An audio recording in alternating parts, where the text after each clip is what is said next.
ஜனங்க என்ன சொல்கிறாங்க பாருங்கள், நாங்கள் வெறும் சுவிசேஷத்தை பிரசங்கம் பண்ணுறோம், சாம் செல்லுதுற மாதிரி இல்லை. நாங்கள் இந்த தெய்வீக சுகம், செழிப்பு, இதெல்லாம் சைடு இஷ்யூஸ். அவங்கெல்லாம் அதெல்லாம் சொல்கிறாங்க, இதெல்லாம் கொசுறு மாதிரி, இதெல்லாம் மெயின் கிடையாது. நாங்கள் வெறும் மெயினை பிரசங்கம் பண்ணுறோம். ஒருத்தர் சொல்கிறாரு, நாங்கள் ரட்சிக்கப்படு, பாவங்கள கழுவப்படு, நீ மோட்சம் போவாய், அதை பிரசங்கம் பண்ணுறோம். நாங்கள்லாம் அப்படியே கரெக்டாக அதில் இருக்கிறோம். நாங்கள் அவர் என்ன பண்ணுறாரு, இந்த கொசுரையே பிரசங்கம் பண்ணிட்டு இருக்கிறாரு. அவர் கொசுருவதான் பிரசங்கம். எது கொசுருவாம்? இந்த தெய்வீக சுகம், இந்த செழிப்பு, இதெல்லாம் கொசுரு. நான் சொல்கிறேன், கொசுரே கிடையாதுங்க, எல்லாம் ஒரே பேக்கேஜில் தான் வருது. அதைத்தான் இன்றைக்கு காண்பிக்க விரும்புகிறேன். முதல்ல சுகத்தை பற்றி 1-2 வார்த்தைகளை சொல்ல போகிறேன் பாருங்க. இதெல்லாம் சுவிசேஷத்தில் வருதுன்றதை எடுத்து காண்பிக்க போகிறேன். இன்னைக்கு நம்முடைய குடியிருப்போ பரலோகத்தில் இருக்கிறது. அங்கே இருந்து கர்த்தராய் இருக்கிற இயேசு கிறிஸ்து என்னும் ரட்சகர் வர எதிர்பார்த்து கொண்டிருக்கிறோம். அவர் எல்லாவற்றையும் தமக்கு கீழ்ப்படுத்திக் கொள்ளத்தக்க தம்முடைய வல்லமையான செயலின்படியே நம்முடைய அற்பமான சரீரத்தை தம்முடைய மகிமையான சரீரத்திற்கு ஒப்பாக மறுரூபப்படுத்துவார். அழிவு அழியாமையை தரித்து கொள்ளும், சாவு சாவாமையை தரித்து கொள்ளும். அப்படிப்பட்ட ஒரு நாள் வருகிறது, அப்படி மாற்றப்பட போகிறது. ஆனால் அதனுடைய முன் ருசி டவுன் பேமெண்ட் கொடுத்து வச்சிருக்கிறாரு. இந்த டவுன் பேமெண்ட் என்ன? டவுன் பேமெண்ட் தான் இந்த சுகம், தெய்வீக சுகம். ஃபுல் பேமெண்ட் தான் அந்த மகிமையின் சரீரம், இல்லைங்களா?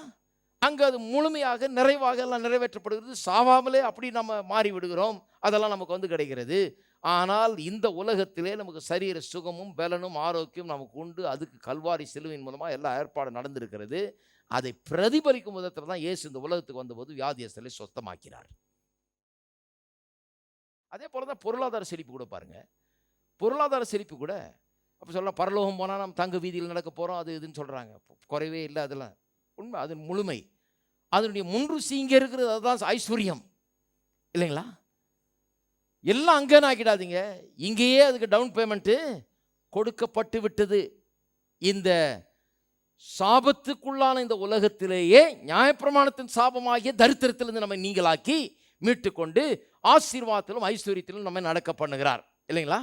சரி, இப்போ பொருளாதார செழிப்புக்கு வருவோம். ஏன்னா தெய்வீக சுகத்தை பற்றி நிறைய சொல்லியிருக்கிறேன்.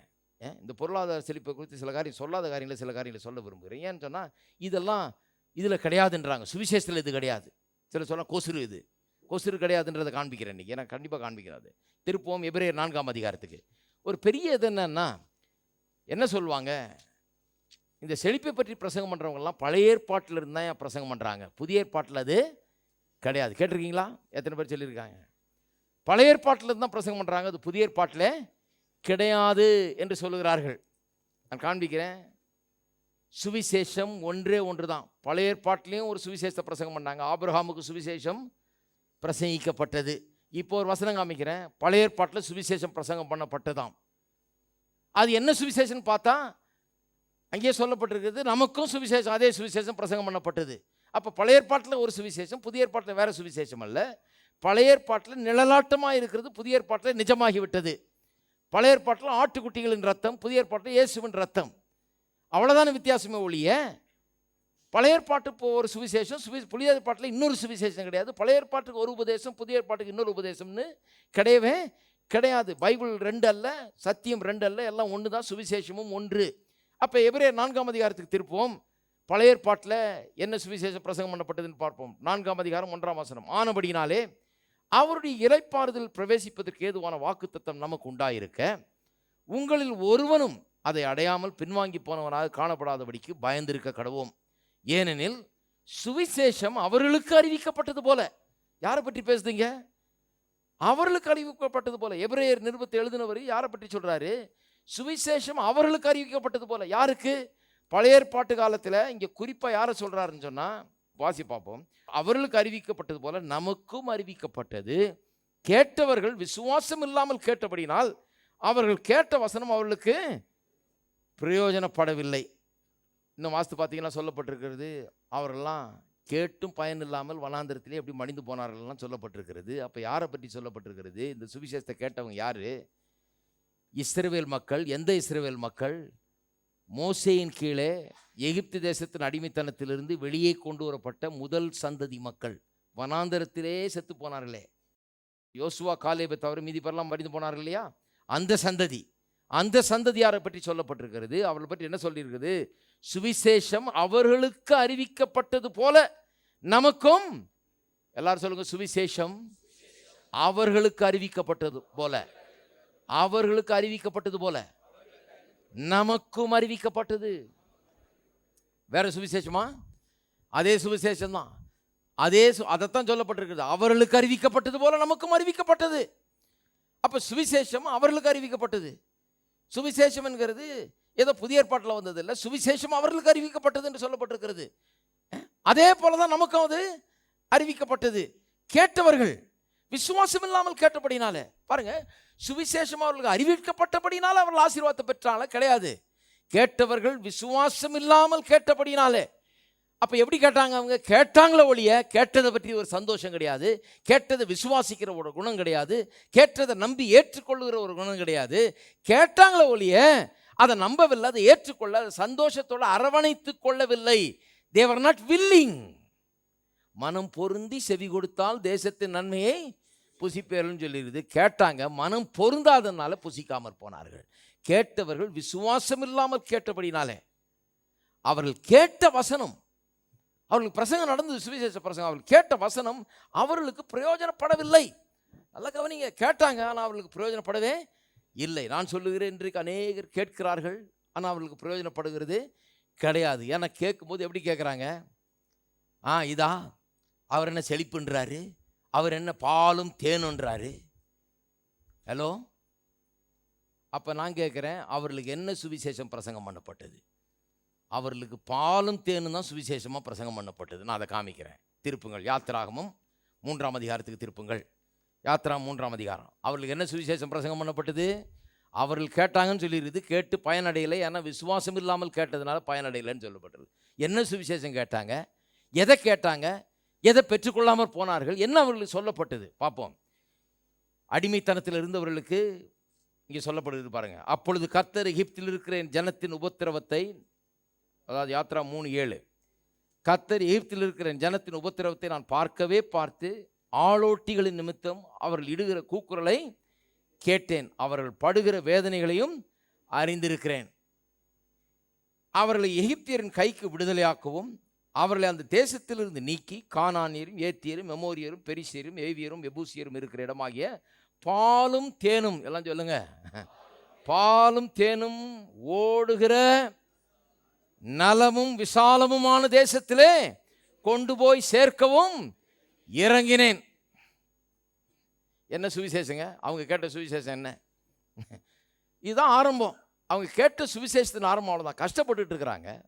ஆளோட்டிகள் ஒடுக்கி வேலை வாங்கி அடித்து இவங்களை வேலை வாங்கிட்டு இருக்கிறாங்க அடிமைகளா.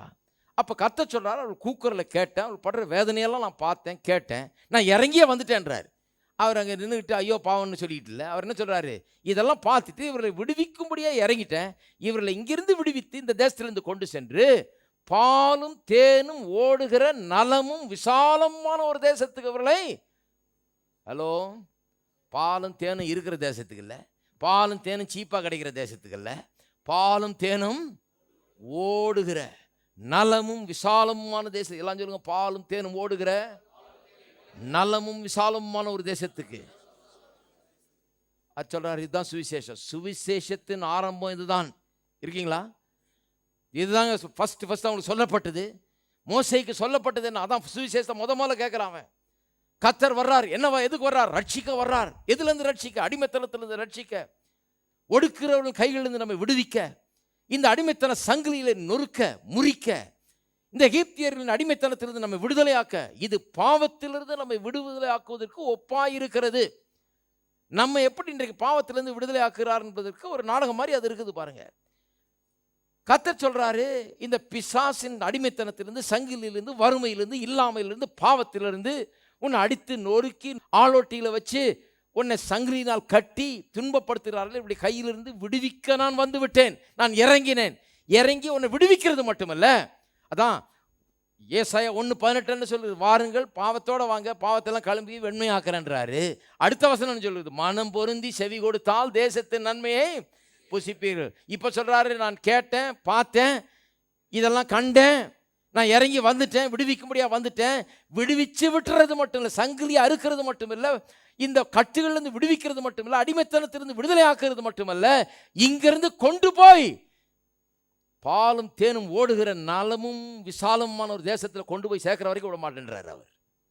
ஹலோ, அப்ப நான் சொல்லுகிறேன், சுவிசேஷத்தின் சாராம்சம் என்ன? பாவ சங்கிலிகள் முறிக்கப்படுவது மட்டுமல்ல, பிசாசின் சங்கிலிகள் முறிக்கப்படுவது மட்டுமல்ல, பாலும் தேனும் ஓடுகிற நலமும் விசாலமான தேசத்துக்கு வர்ற வரைக்கும் சுவிசேஷங்க. அதுதான் சுவிசேஷம். இந்த பாலையும் தேனையும் பிரசங்கம் பண்ணலனா சுவிசேஷமே கிடையாது.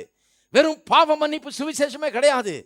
பிசாசின் பாவ கட்டுகள் சங்கிலிகள் முறிக்கப்படுவது வெறும் சுவிசேஷம் கிடையாது.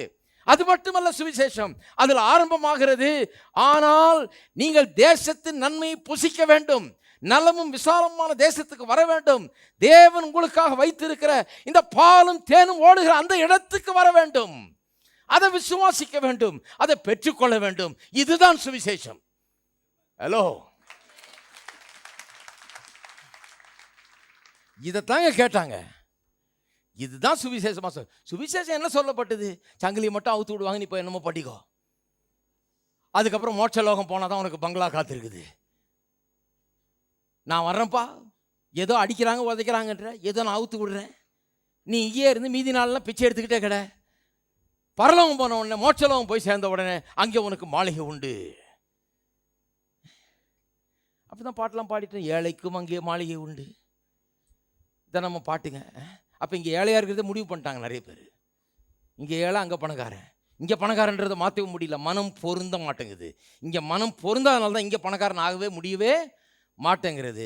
ஆனால் கர்த்தர் சொல்கிறார், இங்கே பணக்காரன் ஆக்கி காமிக்கிறவன, பாலும் தேனும் ஓடுகிற நலமும் விசாலமான தேசத்துக்கு உன்னை கொண்டு வந்து அதை நீ புசித்து தேசத்தின் நன்மையை புசிக்கிறதா சுவிசேஷம். ஹலோ, இருக்கிறீங்களா? அப்போ சுவிசேஷத்தின் ஒரு சின்ன பகுதியை சொல்லக்கூடாதுங்க, சுவிசேஷத்தை முழுமையாக சொல்லணும். Full gospel. ஃபுல் காஸ்பல்னா என்ன? ஃபுல் காஸ்பல் இதுதான் ஃபுல் காஸ்பல். ஹலோ, இதை சொல்லலாம் ஃபுல் காஸ்பல் இல்லை, பாதி காஸ்பல் சொல்லிட்டாங்கன்னு அர்த்தம். இதுதாங்க ஃபுல் காஸ்பல். ஃபுல் காஸ்பல்னா முழுமையாக சொல்லணும். என்னெல்லாம் இருக்குது இதில்?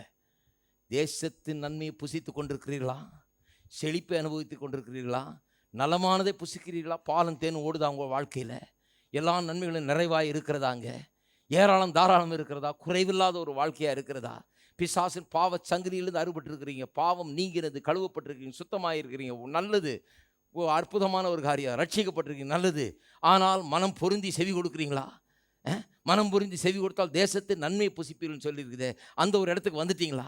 அதை கேள்விப்பட்டிருக்கிறீங்களா? அது உங்களுக்கு சுவிசேஷமாக அறிவிக்கப்பட்டிருக்கிறதா? அந்த சுவிசேஷத்தை கேட்டிருக்கிறீங்களா? அது சுவிசேஷத்தின் ஒரு பகுதியாச்சே, அதை ஏன் நாம் பிரசங்கம் பண்ணுகிறது இல்லை? ஹலோ, இருக்கீங்களா? அதைத்தான் சுவிசேஷம் என்று பிரசங்கித்தார்கள். அதைத்தான் அவங்க சரியாக கேட்டு அதை நம்பாமல் போனதுனால அதை எதுவும் பெற்று அனுபவிக்க முடியாமல் போயிட்டாங்க. அந்த பாலும் தேனும் ஓடுற தேசத்துக்கு அவங்க போல பார்த்தீங்களா, அந்த ஒரு சந்ததி வனாந்திரத்திலே செத்தாங்க. ஏன்னா அந்த பாலும் தேனும் ஓடுற தேசத்தை கர்த்தர் அவங்களுக்கு தர்றேன்னு சொன்னார். ஆனால் அவளுடைய இருதயம் அதை ஏற்றுக்கொள்ளவில்லை.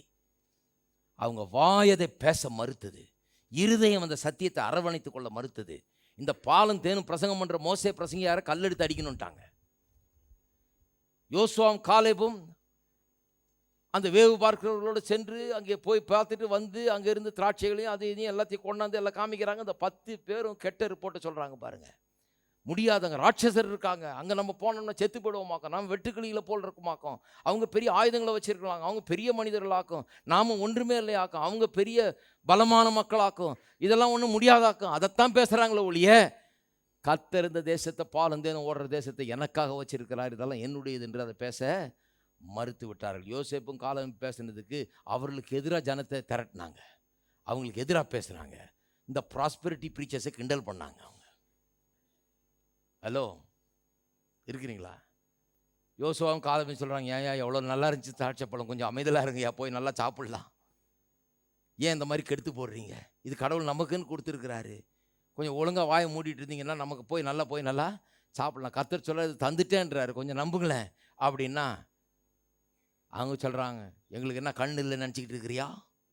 நாங்கள் பார்க்கலையா அந்த ராட்சசர்களை? எவ்வளோ பெரிய ஆளுகளாக இருக்கிறாங்க, நம்மளை நசுக்கி போட்டுருவாங்களாக்கும், நாம் வெட்டுக்கிளிகளை போல் இருக்கிறோம், உனக்கு என்ன கண்ணு தெரியலையா, நீ என்ன பிரசங்கம் பண்ணுற, நாங்கள் உண்மையை பேசுகிறோமாக்கும், நாங்கள் உண்மையை நம்புகிறோமாக்கும், இப்படியே சொல்லி தான் அழிந்து போனார்கள். ஹலோ, யோசுவாவும் காலேபும் ஒரே தீர்மானத்தோடு அந்த சுவிசேஷத்தை அரவணைத்து கொண்டார்கள்.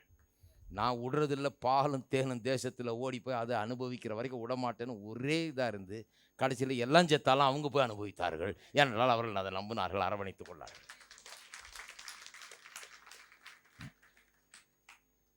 அப்போ பாருங்க, இதுதான் அவர்களுக்கு பிரசங்கிக்கப்பட்ட சுவிசேஷம். அந்த சுவிசேஷத்தில் என்னெல்லாம் அடங்கி இருந்தது பாருங்க. அது சாராம்சமாக சொல்லப்பட்டிருக்கிறது. விடுவிக்கிறேன்றாரு, விடுவித்து பாலந்தேன் ஓடுற தேசத்துக்கு, நலமும் விசாலமான ஒரு தேசத்துக்கு கொண்டு போகிறார். அப்போ விடுவிக்கிறது மட்டும் இல்லை, பாலும் தேனும் ஓடுற நலமும் விசாலமான தேசத்துக்கு வரணும். அதுதான் மொத்தம் சுவிசேஷம், இல்லையா? அப்போ அதில் என்னெல்லாம் அடங்கியிருக்குன்னு பார்த்தீங்கன்னா, அவங்க கதையை பார்த்தீங்கன்னா என்னெல்லாம் அடங்கியிருக்குது. அவரோட பாவம் அங்கே மூடப்படுகிறது, ஆட்டுக்குட்டியின் ரத்தம் அங்கே சிந்தப்பட்டது, அது அவருடைய பாவத்துக்கு நிவாரணமாக அங்கே சிந்தப்பட்டது. அவர்கள் அந்த ஆட்டுக்குட்டியின் ரத்தத்துக்கு பின்னால் அவர்கள் இருந்தார்கள், காக்கப்பட்டார்கள்னு வாசிக்கிறோம் இல்லையா? அப்போ அவர்கள் பாவத்துக்கு நிவாரணம் அங்கே இருந்தது, அவர்களுக்கு பாதுகாப்பு இருந்தது, அவர்களுக்கு சுகம் இருந்தது. 40 வருஷம் வனாந்தரத்தில் இருந்தாங்களாம், அவர்கள் ஒருவனும் பலவீனம் இருந்ததில்லை. ஹலோ, 40 வருஷம் அங்கே இருந்தாங்க, ஒருவனும் பலவீனமாய் இருந்ததில்லை. ஒருவனும் பலவீனம் இருந்ததில்லை, அவங்க யாருமே பலவீனம் இருந்ததில்லை. நல்லா யோசித்து பார்க்கணும். ஒருவனும் பலவீனம் இருந்ததில்லை. இன்னொன்று, ஃபைனான்ஷியல் ப்ராஸ்பரிட்டி, அவர்களுக்கு ஏராளமான பொருளாதாரம் உண்டாயிருந்தது. அங்கே எகிப்திலிருந்து வரும்போது வெள்ளியும் பொண்ணும் மூட்டை மூட்டையாக கட்டி தான் எடுத்துக்கிட்டு வந்தாங்க. கர்த்தர் அவங்களை வெறுங்கையா கொண்டு வரல, எல்லா எதிரிகளிடத்திலிருந்து வெற்றியை கொடுத்தார். அப்போ நான் சொல்கிறேன், பாவம் மூடப்படுதல், பாதுகாப்பு, சுகம், பொருளாதார ஆசீர்வாதம், வெற்றி, இப்படி எல்லா காரியமும் அவர்களுக்கு தேவன் வைத்திருந்த அந்த சுவிசேஷத்தில் இருந்தது என்று சொல்கிறேன்.